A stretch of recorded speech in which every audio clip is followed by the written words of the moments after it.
متی الدین چونک کر اس طرف پلٹا جدھر سے آواز سنائی دی تھی۔ وہ متحیر نگاہوں سے اس کے سراپے کو دیکھ رہا تھا۔ وہ نوجوان اور کسی قدر حسین تھی۔ اس کے جسم پر سفید لباس کو دیکھ کر متی الدین کو یہ سمجھنے میں دیر نہیں لگی کہ وہ کوئی کنیز ہے۔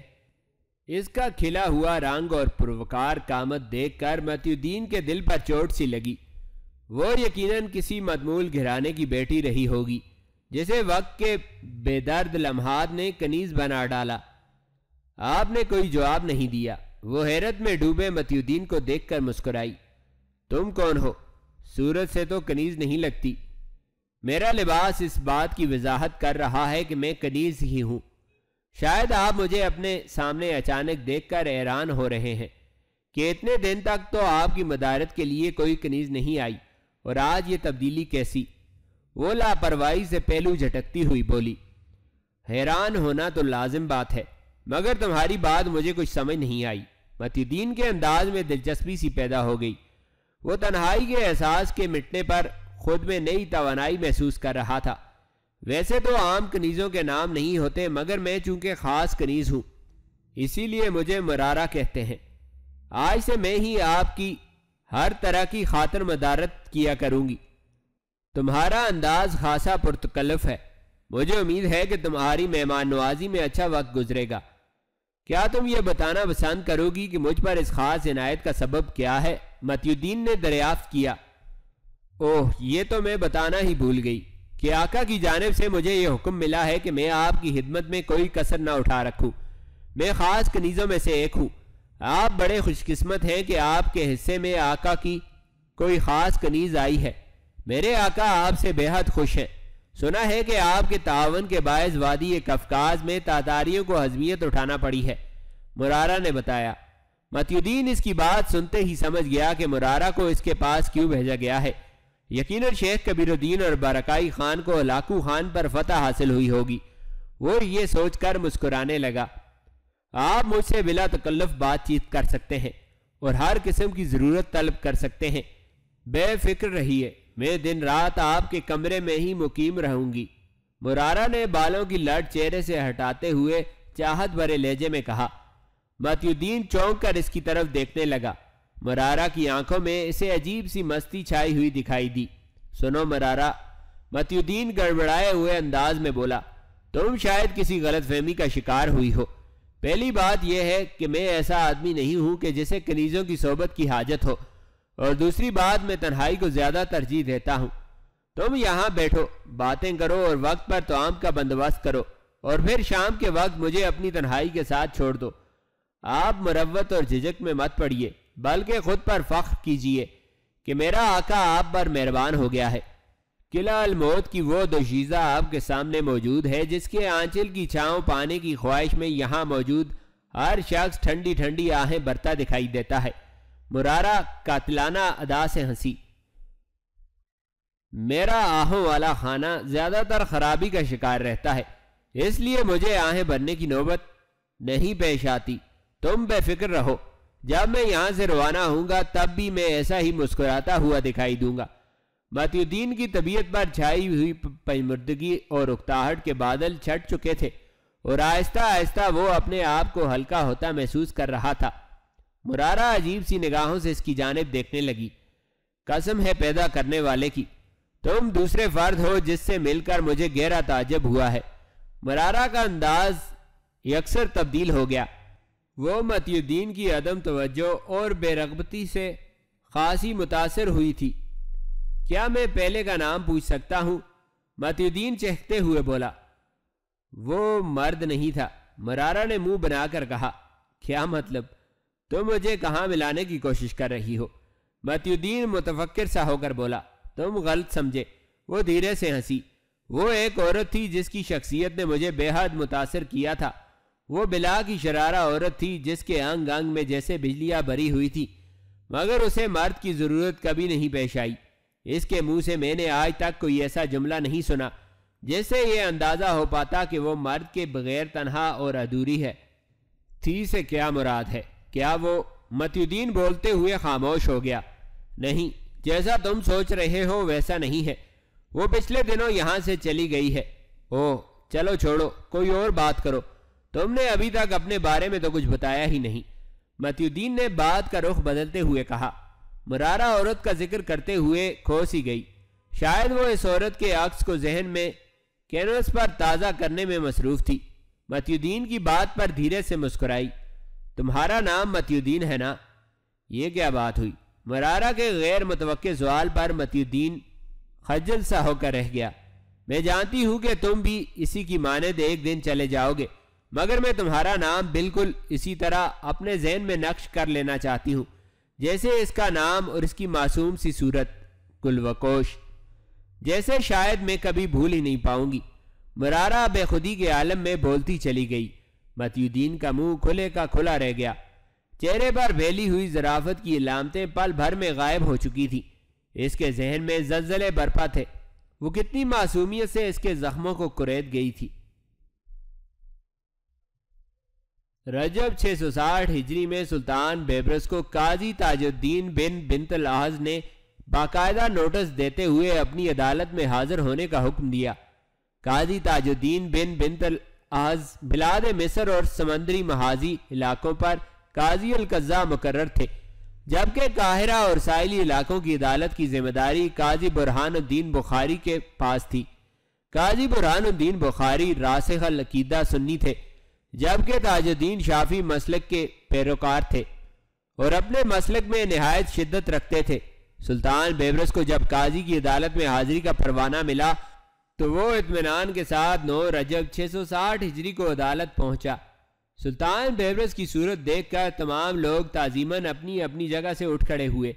قاضی تاج الدین بن بنت الاحظ نے جب سب لوگوں کو کھڑے ہوتے دیکھا تو اس کی اخلاقیات نے یہ گوارا نہیں کیا کہ وہ بیٹھا رہے۔ اس نے اٹھنے کی کوشش کی ہی تھی کہ سلطان بیبرس نے اسے ہاتھ کے اشارے سے منع کر دیا۔ قاضی تاج الدین نے اٹھنے کی کوشش ترک کرتے ہوئے نشست سنبھالے رکھی۔ سلطان بیبرس مختلف معاملات میں آئے ہوئے لوگوں کے ساتھ ہی زمین پر ایک طرف بیٹھ گیا۔ عدالت کے ملازمین نے اسے کرسی پیش کرنا چاہی، مگر سلطان بیبرس نے نرمی سے انہیں منع کر دیا۔ کچھ دیر بعد سلطان بیبرس کے مقدمے کی باری آئی تو سلطان ملزمان کے حلقے میں جا بیٹھا۔ اس کے خلاف ایک قصبے کے افراد نے مقدمہ دائر کیا تھا کہ سرکاری عہدہ داروں نے ان کی زمین میں کنواں کھود دیا ہے، وہاں ارد گرد کا تمام حصہ ناقابل استعمال ہو کر رہ گیا ہے، وہاں ہر وقت پانی اور کیچڑ پھیلا رہتا ہے، کنواں کھودنے کے لیے ان سے اجازت بھی نہیں حاصل کی گئی۔ قاضی تاج الدین نے سلطان بیبرس سے دریافت کیا کہ وہ اس الزام کے جواب میں کیا کہنا چاہتا ہے۔ سلطان بیبرس نے چند سوالوں میں ان افراد سے متنازع جگہ کا حدود اربہ معلوم کیا۔ ضروری معلومات کے بعد سلطان بیبرس نے قاضی تاج الدین کے سامنے کنویں کی ضرورت کا ذکر کیا اور بینہ عادلہ پیش کیا۔ سلطان بیبرس نے اس جگہ پر کنویں کے سیاق و سباق واضح کرتے ہوئے اس قدر بلیغ بیان دیا کہ وہ افراد بھی دھنگ رہ گئے۔ انہیں یہ خدشہ ہونے لگا کہ جیسے بیبرس انہی کے درمیان موجود رہتا ہو۔ قاضی تاج الدین نے تمام معاملہ سننے کے بعد شرعی حیثیت سے حاکم وقت کی ضرورت اور اختیار کو تسلیم کرتے ہوئے فیصلہ سلطان بیبرس کے حق میں دے دیا اور مدعا عالیہ کو باقی زمین پر قناعت کرنے کا مشورہ دیا۔ یہ حقیقت تھی کہ کنویں کے فاضل پانی کا کثیر فائدہ انہی کی زمینوں کو زیادہ ہوتا تھا اور کاشت بھی بڑھ رہی تھی۔ سلطان بیبرس نے ان کی دلجوئی کے لیے انہیں ذاتی ملکیت سے کچھ رقم بھی ادا کی تاکہ وہ اس فیصلے پر مایوس و ناراض نہ ہو۔ وہ افراد سلطان کی عنایت پا کر بے حد مسرور ہوئے اور کامل اطمینان سے واپس لوٹ گئے۔ سلطان بیبرس اس معاملے سے فارغ ہو کر واپس دربار کی جانب لوٹا۔ راستے میں ہی اسے امیر فخر الدین لقمان مل گیا جو مقدمے کی اطلاع پا کر فکرمند ہو گیا تھا اور سلطان بیبرس کے پیچھے چلا آیا۔ سلطان بیبرس کی صورت دیکھ کر اس نے عجلت میں معاملہ دریافت کیا تو سلطان بیبرس نے مسکرا کر اس کی بات ٹال دی۔ وہ دونوں عام آدمیوں کی طرح بازار میں چلتے ہوئے شاہی محل کی جانب بڑھ رہے تھے۔ ان کے گرد کوئی سپاہی نہیں تھا اور نہ ہی کسی حفاظتی دستے کا انتظام کیا گیا تھا۔ لطف کی بات یہ تھی کہ بازار میں چلنے پھرنے والے بیشتر لوگوں کو یہ معلوم نہیں تھا کہ ان کے درمیان ان کا سلطان موجود ہے۔ یہ سلطان بیبرس کا خاصہ تھا کہ اس نے اپنی نمود و نمائش کا کبھی اہتمام نہیں کیا اور نہ ہی بلا سبب لوگوں کو پریشان کیا۔ وہ چاہتا تو سابق سلطانوں کا طرز زندگی اپنا سکتا تھا، مگر اسے شاہی محل میں گھٹ کر پابند زندگی گزارنے کی عادت نہیں تھی۔ وہ کھلی فضا میں زیادہ مسرت اور سکون محسوس کرتا۔ اس کا زیادہ وقت عموماً قاہرہ کے بازاروں اور گلی کوچوں میں گزرتا۔ اس طرح نہ صرف وہ اپنی طبیعت پر چھائی بے چینی کا تدارک کرتا رہتا، بلکہ اسے اپنے گرد پھیلے ہوئے بے شمار معاملات کی خبر بھی رہتی۔ امیر لقمان، سلطان بیبرس بولا، میں گزشتہ چند دنوں سے ایک بات سوچ رہا ہوں، مگر ہر بار خود ہی اسے سوچ کر رد کر دیتا ہوں۔ میرا خیال ہے اس معاملے میں تم میری مدد کر سکتے ہو۔ امیر فخر الدین لقمان نے تعجب سے سلطان بیبرس کی جانب دیکھا۔ سلطان محترم، اگر آپ نے بندے کو اس قابل سمجھ ہی لیا ہے تو یقین جانیے کہ میں پوری دیانتداری سے جواب دینے کی کوشش کروں گا۔ امیر فخر الدین لقمان نے مؤدب انداز میں جواب دیا، میں نے کتب احادیث نبوی صلی اللہ علیہ وسلم میں پڑھا ہے کہ جو شخص نبی کریم صلی اللہ علیہ وسلم کی سنت پر عمل پیرا نہیں ہوگا وہ اللہ کے دین سے خارج تصور ہوگا۔ پچھلے دنوں کچھ فرصت میسر آئی تو میں نے اپنا محاسبہ کیا تو یہ حقیقت مجھ پر منکشف ہوئی کہ میں سنت نبوی صلی اللہ علیہ وسلم پر عمل پیرا نہیں ہوں۔ سلطان بیبرس نے جواباً کہا، سلطان محترم، یہ آپ کیا کہہ رہے ہیں؟ ہم نے تو آج تک آپ میں کوئی ایسی برائی نہیں دیکھی۔ امیر فخر الدین لقمان چونک کر ٹھٹک گیا۔ میں برائی کی بات نہیں کر رہا بلکہ اچھائی کی بات کر رہا ہوں، ایک اہم اچھائی جس سے میں ابھی تک محروم ہوں۔ سلطان بیبرس نے ہنس کر جواب دیا، سلطان محترم، میں سمجھ گیا آپ کیا کہنا چاہتے ہیں، مگر اس میں قباحت والی کیا بات ہے؟ امیر فخر الدین لقمان کا چہرہ کھل اٹھا۔ میں ابھی اس بکھیڑے میں نہیں پڑنا چاہتا۔ میرے سامنے ابتر و پریشان بلاد اسلامیہ موجود ہیں۔ دشمنان اسلام چاروں جانب منہ کھولے کھڑے ہیں کہ انہیں کب موقع ملے اور وہ ہلا بول دے۔ سلطان محترم، میرے خیال میں نبی کریم صلی اللہ علیہ وسلم کی حیات مبارکہ پر نگاہ ڈالی جائے تو آپ کو کسی پریشانی کا سامنا نہیں رہے گا۔ انہوں نے تمام ضروری امور کے ساتھ ساتھ ازدواجی زندگی بھی گزاری ہے۔ بلاد اسلامیہ کی حفاظت کے ساتھ ساتھ آپ کو اپنی صحت اور ذمہ داری کا بھی خیال رکھنا چاہیے۔ کیا یہ زیادہ موزوں نہیں رہے گا کہ آپ اس سلطنت کو ایک ایسا جانشین دیں جو آپ کے بعد آپ کی راہوں پر چل کر ملت اسلامیہ کی حفاظت کر سکے؟ امیر فخر الدین لقمان نے کہا، تم نے کسی قدر ہماری پریشانی کو کم کیا ہے، لہٰذا یہ ذمہ داری بھی تمہارے کندھوں پر ڈالی جاتی ہے کہ تم میری ازدواجی زندگی کے قیام کی کوشش میں مصروف ہو جاؤ، لیکن یاد رہے کہ مجھے ملکہ عالیہ نہیں بلکہ ایک بیوی چاہیے۔ سلطان بیبرس نے مسکرا کر کہا، سلطان محترم کا حکم سر آنکھوں پر۔ کیا آپ کے ذہن میں کوئی ایسی خاتون موجود ہے جسے رشتہ زوج میں باندھنا پسندیدگی کا مظہر ہو؟ امیر فخر الدین لقمان نے دریافت کیا۔ ہاں، میری نظر میں ایک رشتہ موجود ہے، مگر مجھے خدشہ ہے کہ کہیں سب کی نہ اٹھانا پڑے۔ سلطان محترم، ایسا کون بدنصیب ہوگا جو آپ کا زندگی بھر ساتھ دینے پر آمادگی ظاہر نہ کرے؟ امیر فخر الدین لقمان حیرت سے بولا، فارس الدین نقطائی۔ سلطان بیبرس مختصراً بولا۔ امیر فخر الدین لقمان جواب سنتے ہی ششدر کھڑا رہ گیا۔ چند لمحوں تک اسے یوں محسوس ہوا جیسے اس کی زبان گنگ ہو کر رہ گئی ہو۔ سلطان بیبرس کا کھلا اشارہ امیر فارس الدین نقطائی کی جواں سال بیٹی کی جانب تھا۔ امیر فخر الدین لقمان نے تیزی سے خود کو سنبھالا۔ اس نے سلطان بیبرس کو بھرپور انداز میں یقین دلایا وہ اس رشتے کے لیے خود جائے گا اور امیر فارس الدین نقطائی کو راضی کرے گا۔ امیر لقمان، فارس الدین نقطائی کو اس رشتے کے لیے ہاں کہنا ہی ہوگا۔ سلطان بیبرس نے سنجیدہ لہجے میں کہا۔ امیر فخر الدین لقمان کے قدم سلطان بیبرس کے لہجے پر رک گئے جبکہ سلطان بیبرس آگے بڑھتا چلا گیا۔ امیر فخر الدین لقمان کے ذہن میں دمشق کا وہ دن گھوم رہا تھا جب ریاست حلب کے کچھ عمراء نے فارس الدین نقطائی کے علاؤدین لولو کے ساتھ گٹھ جوڑ کا ذکر کیا تھا۔ اس کے دل و دماغ میں آندیاں چلتی رہیں۔ تو کیا یہ حقیقت ہے کہ فارس الدین نقطائی نے حقیقتاً کسی سرکشی کا ارتکاب کیا تھا؟ ایک چبھتا ہوا سوال اس کے لبوں پر مچل اٹھا جس کا جواب کسی کے پاس نہیں تھا، کیونکہ سلطان بیبرس نے اس تمام معاملے کی چھان بین خود کی تھی۔ فناجو خان اردو زرعی خیل کے سلطان برکائی خان کے حکم پر خیام زری منگول دستوں کے ساتھ سمرقندی نواح سے گزر کر قبرستان آیا تھا۔ وادی قفقاز کی لڑائی میں وہ شیخ کبیر الدین کے ساتھ ہی تھا۔ لڑائی کے خاتمے پر شیخ کبیر الدین اور برکائی خان کی مختصر سی ملاقات ہوئی، جس میں دونوں نے اپنے اپنے تحفظات سامنے رکھتے ہوئے کچھ نئے معاملات و معاہدے کیے۔ چونکہ وادی قفقاز کی لڑائی کسی نتیجے پر نہیں پہنچ پائی تھی، اس لیے شیخ کبیر الدین نے برکائی خان کے سامنے یہ درخواست پیش کی کہ وہ مدد کے لیے آئے ہوئے منگول دستوں کو قبرستان میں ہی ٹھہرا رہنے دے۔ برکائی خان نے اس کی دلجوئی کے لیے منگول دستوں کو وہیں تعینات کر دیا۔ فناجو خان کو ان دستوں پر مستقلاً سالار مامور کر دیا گیا۔ بھاری بھرکم فناجو خان کو دیکھ کر شیخ کبیر الدین نے کسی قدر بیزاری ظاہر کی۔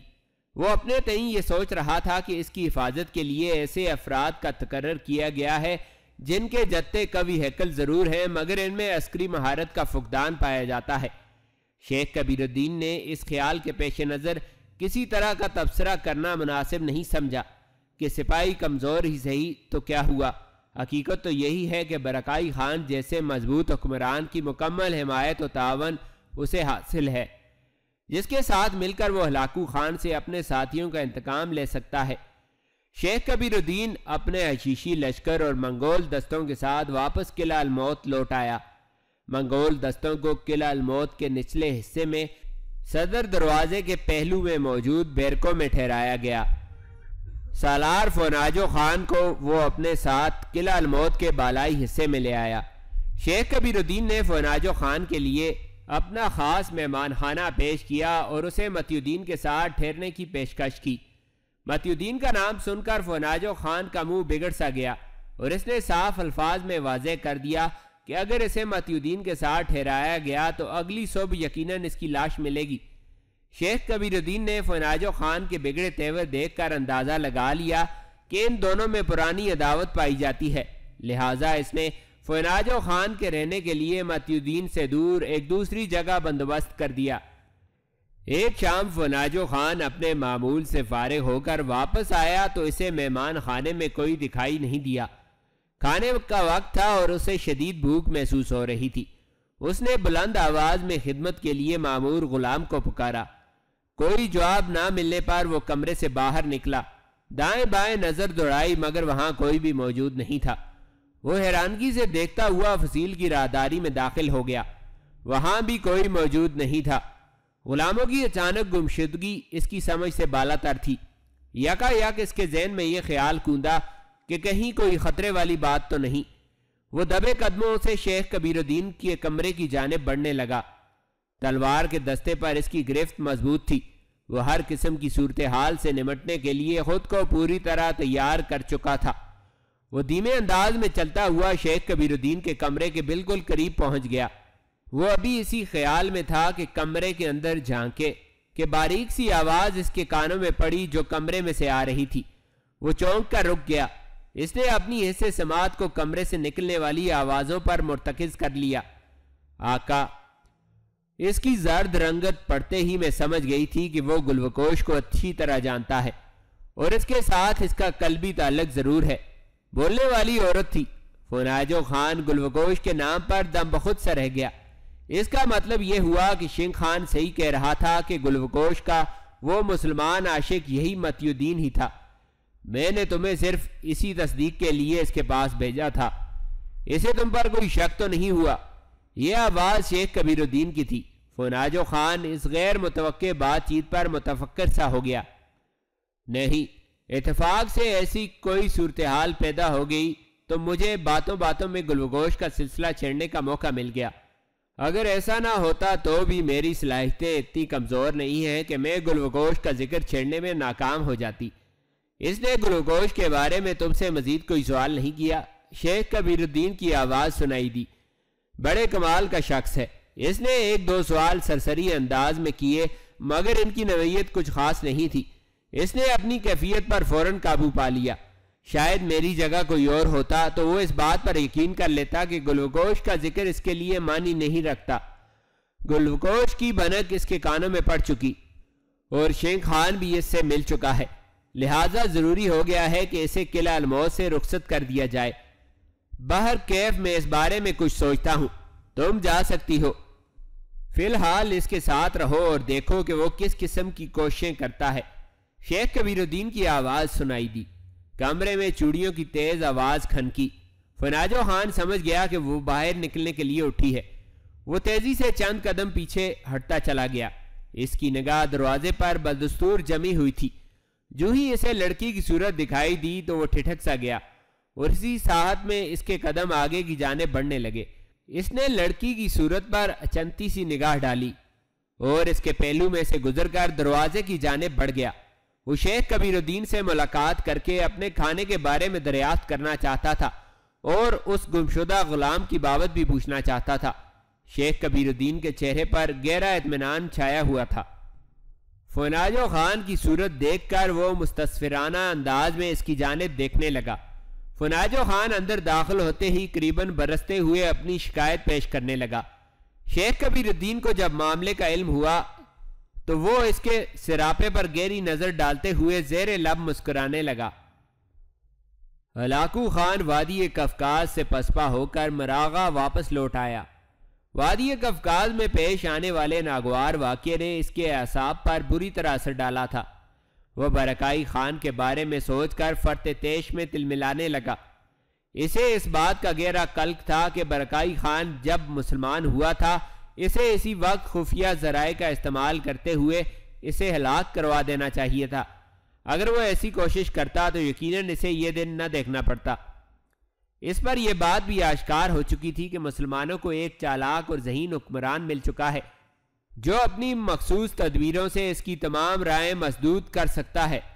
برکائی خان کو اس کے مقابلے پر لا کھڑا کر دینے میں سلطان بیبرس کا بہت عمل دخل تھا۔ وہ اب برکائی خان کے بجائے سلطان بیبرس کے متعلق گہرے انعامات سے سوچنے لگا۔ برکائی خان کے پیچھے اصل متحرک قوت تو اسی کی تھی جو اسے بھرپور انداز میں استعمال کر رہی تھی۔ وہ اسی ادھیڑ بن میں تھا کہ اس کے پاس حیت کے میدان کی خبر پہنچی۔ اسلامی لشکر کی شکست اور خلیفہ اسلام کا خاتمہ بڑی تفصیل سے اسے پیش کیا گیا۔ یہ نہایت مسرت آمیز خبر تھی جس نے ہلاکو خان کے دل و دماغ پر چھائے ہوئے رنج کا کسی قدر ازالہ کر دیا۔ ہلاکو خان نے اس خوشی میں جشن عظیم کا اعلان کیا اور کھلے الفاظ میں اعلان کیا کہ اس کے رشتہ دار مخالفین جو چاہیں جتن کر لیں۔ ایلخانی سلطنت کی بنیادیں اس قدر مستحکم ہیں کہ انہیں ہلانا کسی کے بس کی بات نہیں۔ ان کے ہم مذہب بھائیوں کی بربادی کا بیڑا ایلخانی منگولوں کی قسمت میں لکھا جا چکا ہے۔ ہلاکو خان بے شک ان کے مقابلے میں ناموجود ہو، تب بھی فتح و کامرانی اسی کا مقدر بنتی ہے۔ یہ اعلان در حقیقت برکائی خان کے حملے پر گہرا طنز تھا۔ جشن عظیم سے فارغ ہو کر کچھ دنوں کے بعد ہلاکو خان نے تمام ممائدین اور عمراء اپنے پاس طلب کیے اور ان سے حالات کے بارے میں مشاورت طلب کی۔ تمام لوگوں نے اپنی اپنی عقل کے مطابق کئی مفید مشورے ہلاکو خان کے سامنے پیش کیے، مگر ان میں کوئی ایسا مشورہ نہ تھا جو قابل قبول ہوتا۔ کچھ مشورے محض وقتی نوعیت کے تھے جو کچھ عرصے کے بعد غیر مؤثر ہو کر رہ جاتے، اور کچھ مشورے اتنے مشکل اور دیر طلب تھے کہ خاصا وقت برباد ہونے کا احتمال دکھائی دیتا۔ ہلاکو خان کافی دیر تک نہایت صبر و تحمل سے اپنے عمائدین کی بحث و تکرار سنتا رہا۔ جب ان میں کوئی بھی کسی خاص نتیجے پر نہ پہنچ پایا تو ہلاکو خان کا پارا چڑھ گیا۔ اس نے ان سب کو صرف 1 گھنٹے کی مہلت دی کہ وہ سب آپس میں سر جوڑ کر کسی نہ کسی نتیجے پر پہنچ جائیں اور کوئی ایسا لاہ عمل اس کے سامنے پیش کریں جس سے سلطان بیبرس کی قوت کا خاتمہ ممکن ہو سکے اور برکائی خان کو فراہم ہونے والی قوت بھی منقطع ہو جائے۔ ہلاکو خان نے صاف الفاظ میں واضح کر دیا کہ اگر وہ سب لوگ کسی بھی ایسے لاہ عمل کو تجویز کرنے میں ناکام رہے تو ان سے زندہ رہنے کا حق چھین لیا جائے گا اور ان کے مراتب کا بھی کوئی خیال نہیں کیا جائے گا۔ اسے ہرگز گوارا نہیں کہ وہ اپنے گرد کند اذہان کی مجلس سجائے رکھے۔ عمائدین و عمراء ہلاکو خان کا فیصلہ سن کر لرز گئے۔ انہوں نے دی گئی مہلت کا شکریہ ادا کرتے ہوئے کسی معقول تجویز پیش کرنے کا وعدہ کیا۔ ہلاکو خان وہاں سے اٹھ کر محل میں چلا گیا۔ عمراء و عمائدین سب سر جوڑ کر صلاح و مشورے میں مصروف ہو گئے۔ وہ بخوبی جانتے تھے کہ ہلاکو خان کے منہ سے نکلے ہوئے کلمات کبھی غلط ثابت نہیں ہوئے تھے۔ اس بار ان میں کوئی چپکلش یا اختلاف رونما نہیں ہوا۔ وہ سب حالات کا تجزیہ کرتے ہوئے کسی ایسی منزل پر پہنچنے میں مصروف تھے جو ہلاکو خان کے لیے پسندیدگی کا باعث بنتی۔ 1 گھنٹے کا وقت پورا ہوتے ہی ہلاکو خان دوبارہ لوٹ آیا۔ سب لوگوں نے اٹھ کر اسے تعظیم دی۔ ہلاکو خان نے نرمی سے انہیں بیٹھنے کا اشارہ کیا اور اپنا سوال دوبارہ دہرایا۔ خان اعظم ایک منگول امیر بولا، ہمیں جن مشکلات کا سامنا ہے ان میں 3 نہایت اہم ہیں۔ پہلی مشکل ہمارے لیے سلطان بیبرس کی ذات ہے، دوسری مشکل برکائی خان اور تیسری مشکل باطنی گروہ۔ اس کے علاوہ مختلف علاقوں کے مسلمان جنگجو گروہ بھی سرکشی کرتے ہوئے ریاستی نظام میں خلل پیدا کرنے کی کوشش کر رہے ہیں۔ ہم سب لوگوں کی متفقہ رائے یہ ہے کہ ہمیں سب سے پہلے کسی ایک حریف کے ساتھ پوری قوت سے نمٹنا چاہیے، پھر دوسرے کی جانب توجہ کرنی چاہیے۔ سلطان بیبرس چونکہ یہاں سے کافی دور ہے، اس لیے اس کی فوری فکر کی چنداں ضرورت نہیں ہے۔ وہ حریف جو باہمی اتحاد سے ہمارے گرد موجود ہیں باطنی گروہ اور خیام زری منگول ہیں۔ ہمارے خیال میں ہمیں سب سے پہلے اس اتحاد کو توڑنا چاہیے۔ ہمارے سامنے جو نتیجہ موجود ہے اس کے مطابق جو مہم باطنی گروہ کے خاتمے کے لیے بھیجی گئی ہے اسے راستے میں ہی برکائی خان کے دستوں نے جا لیا اور انہیں ناکام واپس لوٹنے پر مجبور کر دیا۔ برکائی خان نے تمام سرحد بڑے لشکر کے ساتھ محفوظ بنا رکھی ہے۔ اگر پہلے برکائی خان کی جانب توجہ دی جائے تو اس میں بہت زیادہ وقت ضائع ہوگا۔ زیادہ بہتر یہی ہے کہ فوری طور پر باطنی گروہ کا استحصال کیا جائے۔ اس کے 2 فائدے ہیں، ایک تو یہ قوت ہماری راہ سے ہٹ جائے گی اور دوسرا ہمیں بلاد فارس کی جانب بڑھنے کے لیے ایک محفوظ راستہ میسر آ جائے گا۔ باطنی گروہ کو تو ان کی سرکشی کی سزا ضرور دی جائے گی، مگر یہ امر کیسے ممکن بنایا جائے کہ ہمارے لشکر برکائی خان کی عساکر کی نگاہوں میں آئے بغیر کامیابی کے ساتھ قبرستان پہنچ سکے؟ ہلاکو خان بولا، خان اعظم اس کے لیے 3 طرفہ محاذ کھولا جائے۔ ایک محاذ اس مقام پر جہاں پر برکائی خان کے قبرستان سے رابطے ہیں۔ یہ سرحدی علاقہ زیادہ طویل نہیں ہے۔ اس مقام پر یہ کوشش کی جائے کہ لڑائی شدید بھی نہ ہو اور رابطے کی رکاوٹ کا انتظام بھی مکمل ہو جائے۔ دوسرے محاذ کے لیے بالکل وسطی علاقہ یعنی وادی قفقاز کا علاقہ منتخب کیا جائے۔ یہ وہ اہم راستہ ہے جس کے ذریعے باطنی گروہ ہماری ریاست میں مختلف بیروپ اختیار کر کے گھس آتے ہیں اور ہماری افواج کو نقصان پہنچاتے ہیں۔ تیسرا حملہ بالکل بالائی علاقوں کی جانب کیا جائے۔ یہ دشوار گزار راستے ہیں۔ ہمارے لشکروں کو قبرستان پہنچنے میں کسی قدر دقت کا سامنا تو ضرور ہوگا، مگر فائدہ یہ ہوگا کہ ہمارے لشکر باطنی گروہ کے بالکل عقب میں پہنچ جائیں گے۔ باطنی گروہ چونکہ پہلے سے 2 مقامات پر بٹ کر لڑائی میں مصروف ہوگا، اس لیے اسے عقب سے حملے کا دفاع کرنا مشکل ہو جائے گا۔ تمہاری تجویز قابل عمل ہے۔ 2 طرفہ محاذ میں انہیں الجھا کر فائدہ اٹھایا جا سکتا ہے۔ باطنی گروہ کے خاتمے کے بعد برکائی خان یقیناً تنہا رہ جائے گا۔ مجھے معلوم ہوا ہے کہ سلطنت ہند کے فرما روا ناصر الدین محمود نے بھی برکائی خان کی مدد سے انکار کر دیا ہے۔ برکائی خان کے پاس صرف ایک ہی حلیف رہ جاتا ہے، سلطان بیبرس۔ خان اعظم، سلطان بیبرس فوری طور پر تو یہاں نہیں پہنچ سکتا، اسے پہلے بلاد عراق اور پھر بلاد فارس کو عبور کرنا ہوگا۔ اگر آپ باطنی گروہ کی جانب تھوڑی سی توجہ دیں تو ہمارے لیے بلاد فارس کی جانب بڑھنا مشکل نہیں ہوگا۔ بے شمار لشکر مدد کے لیے روانہ کیے جا سکتے ہیں۔ اس کے علاوہ اس مدت کے درمیان برکائی خان کے خاندان میں کسی ایسے شخص کو بھی تلاش کیا جا سکتا ہے جسے برکائی خان سے عداوت ہو اور وہ اردو زری کا حکمران بننے کے خواب دیکھ رہا ہو، یا کسی خفیہ غلام کی مدد سے برکائی خان پر قاتلانہ حملہ بھی کرایا جا سکتا ہے۔ تمہاری پہلی بات معقول ہے۔ ہم الخانی سلطنت کے وفادار خیام زری منگولوں میں چند افراد کو اس کام کے لیے متعین کر دیں گے، جو سرائے پہنچ کر شاہی خاندان کے افراد کو ٹٹول کر ہماری منشا کے کسی شخص کو ڈھونڈ نکالیں گے۔ کسی مضبوط اور طاقتور سلطنت کی قوت کو منہدم کرنے کے لیے ظاہری حملے کی نسبت اندرونی خفیہ بغاوت زیادہ موزوں رہتی ہے۔ ہلاکو خان نے رضامندی کا اظہار کرتے ہوئے کہا، ہلاکو خان کا موافق اور خوشگوار رویہ دیکھ کر ان سب عمائدین و امراء کی رکی ہوئی سانسیں اعتدال پر آ گئیں۔ تھوڑی دیر ہلاکو خان کو جیسے کچھ یاد آ گیا۔ تم لوگوں نے باطنی گروہ اور برکائی خان کے بارے میں ہی صرف سوچا تھا۔ اس تمام مدت میں سلطان بیبرس کی قوت تو اپنی جگہ مستحکم و برقرار رہے گی۔ خان اعظم منگول امیر کسی قدر ہچکچاتے ہوئے بولا، اس بارے میں ہم سوچ چکے ہیں، اگر جان کی امان حاصل ہو تو عرض کریں۔ ہلاکو خان نے اس کی جانب تیز نگاہ ڈالی۔ کہو تمہیں امان ہے۔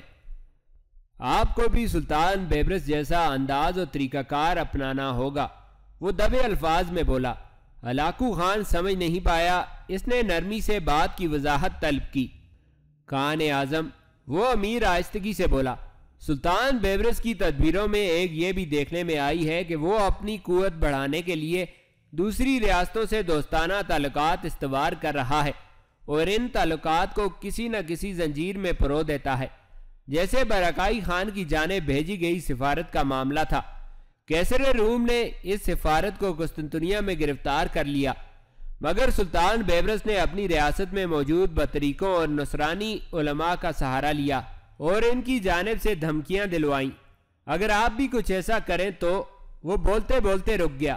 تم بلا دھڑک بات کرو، مجھے محسوس ہوا ہے کہ تمہاری بات میں وزن ہے۔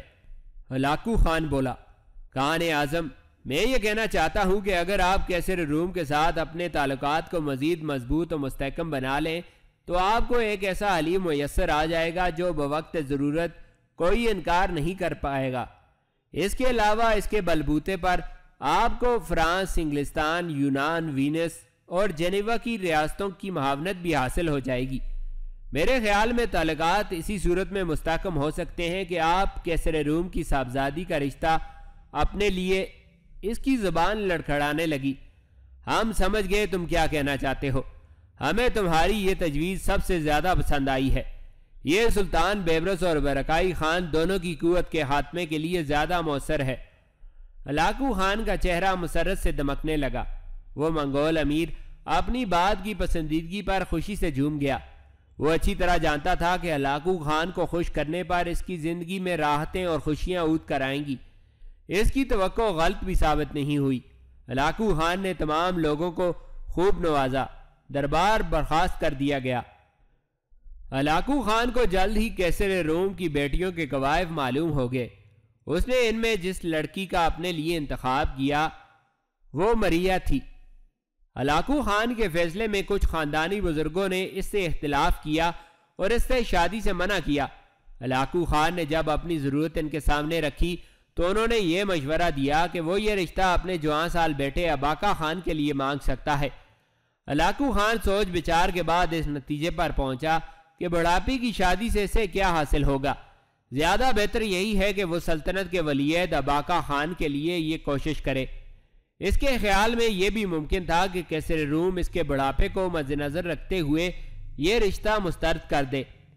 اباقا خان کے لیے عمر کا کوئی تنازع نہیں اٹھے گا۔ اس نے ایک شاندار سفارت تیار کی اور ایک زوردار مراسلہ شاہ قسطنطنیہ کے نام لکھا، جس میں دین نصرانیت کے لیے اپنی خدمات کا تذکرہ کرتے ہوئے اس کی بیٹی مریا کا رشتہ اپنے ہونہار بیٹے اور سلطنت کے ولیعہد اباقا خان کے لیے مانگا۔ اس سفارت کے ساتھ ہی ہلاکو خان نے 2 سفارتیں اور تیار کرائیں۔